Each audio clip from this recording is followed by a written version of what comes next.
and we're getting more efficient. And I believe that Audrey would concur with that. So we've got some growing pains. We've got some things that we need to address. And she's identified a couple of them here.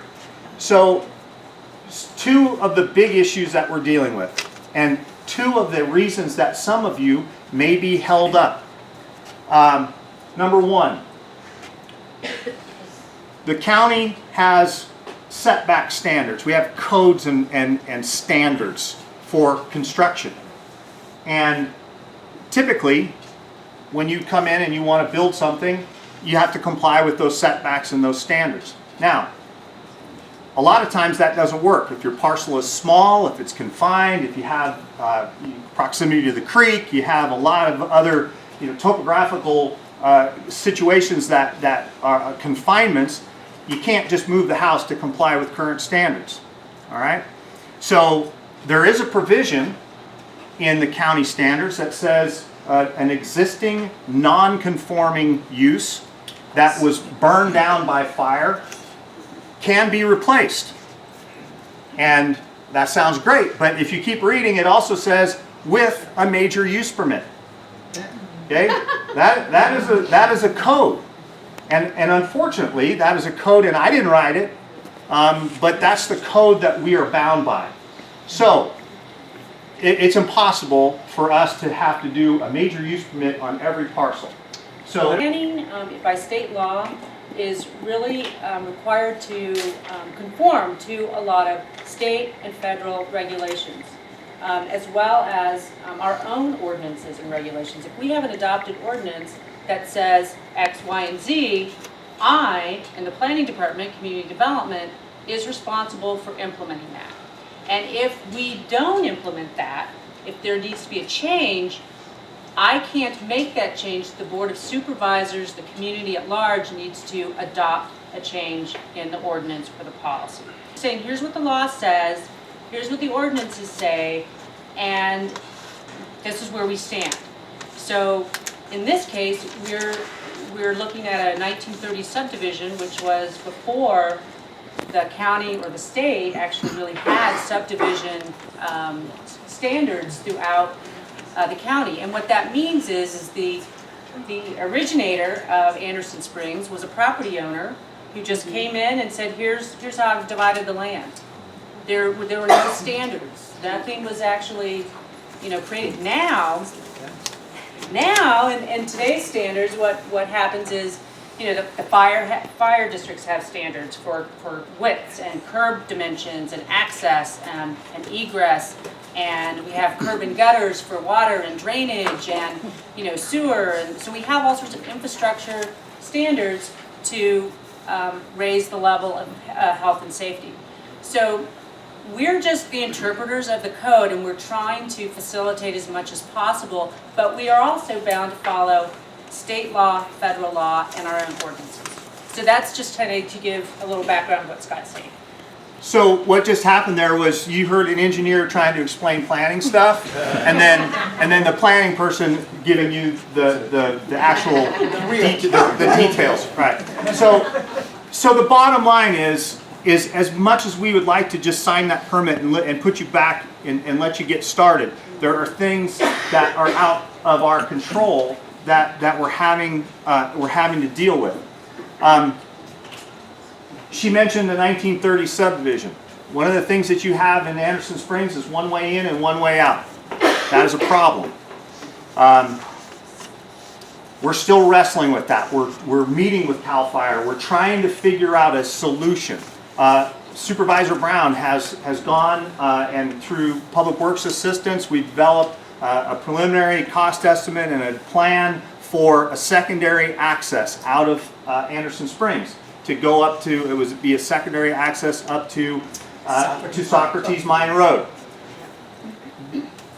In my opinion, and I know you have lots and lots of issues with sewer and rebuilding and all those types of things, in my opinion, the most critical factor for the repopulation of Anderson Springs is that secondary access. I always tell you that the state codes require 2 ways in, 2 ways out, and again, from my perspective, that is the number one #1 issue for Anderson Springs. And that's the one that I am devoting a whole bunch of time to. It's also in our subdivision regulations that were adopted in the 70s. What about, like, for example, Riviera West, which is very populated? It is the exact same thing. It doesn't have Right. And another. that's exactly the case. There are a lot of areas in the county Yes. that are in a similar situation. The difference is, if it was just one house, let's say one house had a house fire in the Rivieras,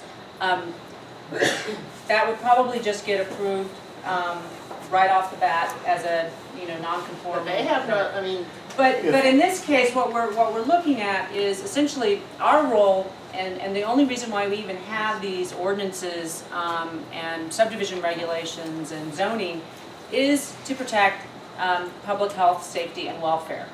So our powers come from the police powers of public health and safety. So when we look at rebuilding, we're trying to look long-term at your safety and the safety of the community and the ability to be served by police officers, medical, and fire. And so what that requires sometimes is it requires a certain road width, it requires them to be able to get in and out, and we are looking out to make that happen. Okay.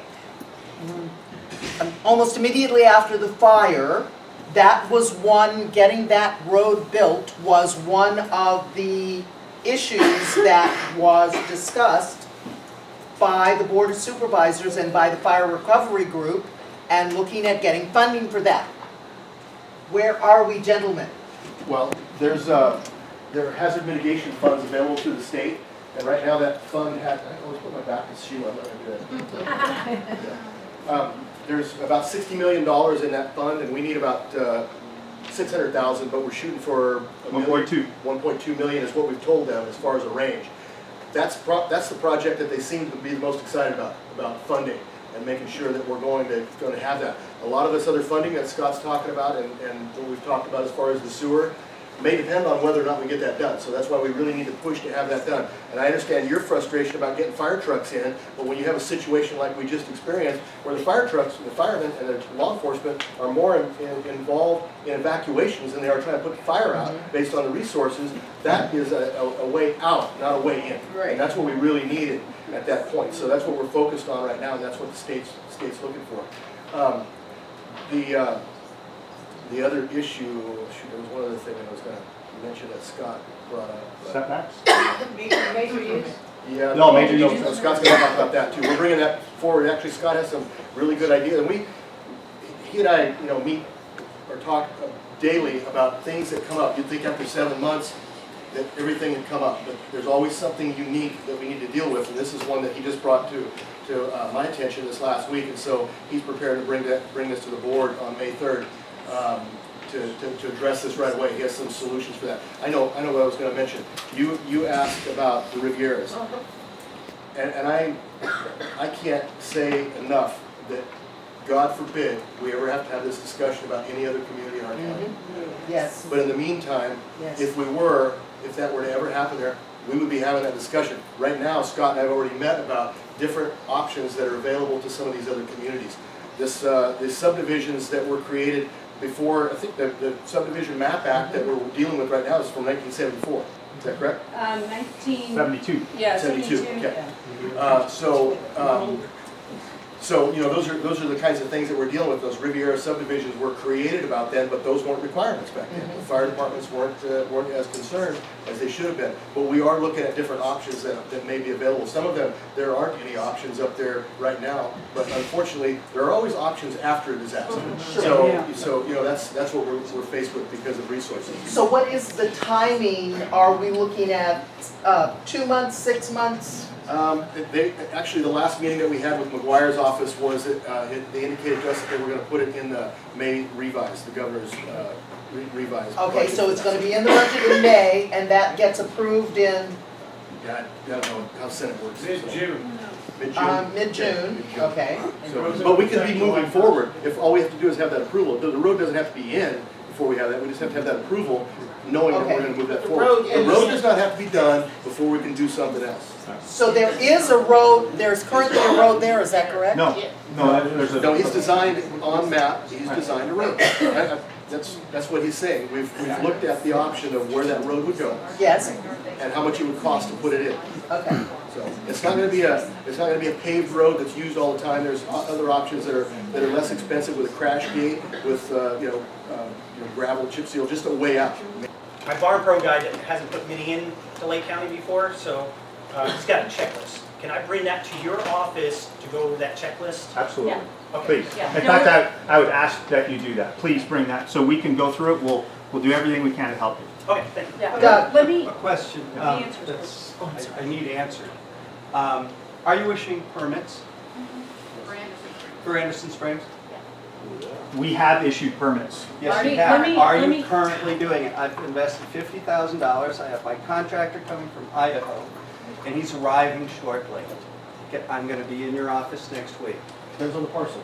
can I just address, I want to address Will. Will's question.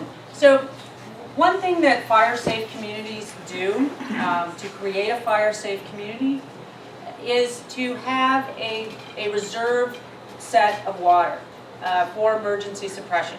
So, communities invest in large holding tanks, similar to what you currently have with the CSD, but it's to serve the community as a whole. So that's one option.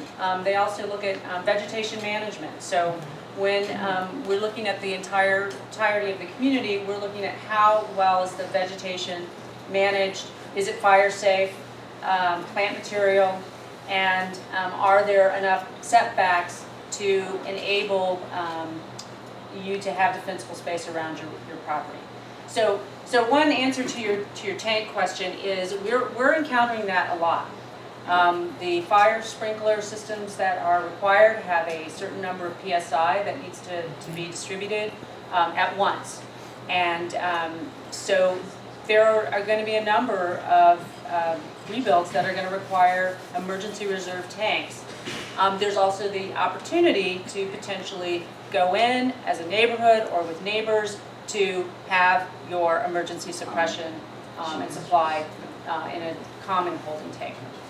The answer to your question is it depends on your parcel, it depends on where you're at in the process, and what I would ask is, and because I'm not familiar with your exact Right. specific purpose, would be you and I need to talk either after the meeting, or if you're gonna be in our office next week, we can set something up and we'll take a I'll look briefly at chat your. after this. Okay. But just wanted to know, so like the secondary road is not holding us back in a blanket statement. So here's what we wanted to bring to you is that Yeah. the answers to rebuilding in Anderson Springs are complex, as you've already determined.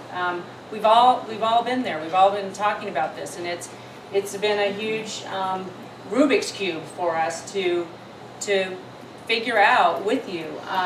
So, obviously the first concern was the over-concentration of septic in such a small area.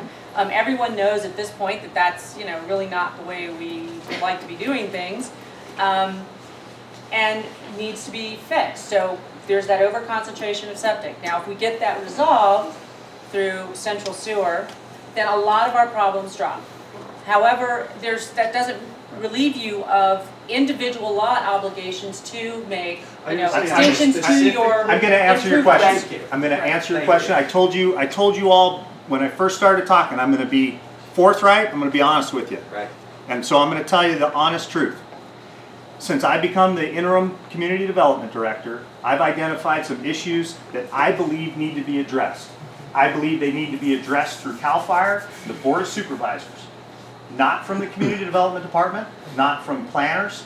These are long-term, big issues that need to be addressed. So, yes, as of right now, the one way in, one way out is holding up some building permits. Some. Yes. Some, but not the whole community. So we can't address the community as a whole, primarily because as you look at the map configuration, there are so many different factors related to each individual parcel. Depends on the parcel. Their shape, their location, they're all very But my different. Then, next question is, and perhaps it's up to the supervisors or whoever to say, all right, if you have it planned, and we know that that's locked in, you're gonna get the money, now we open up the thing. Or does it physically have to be in place?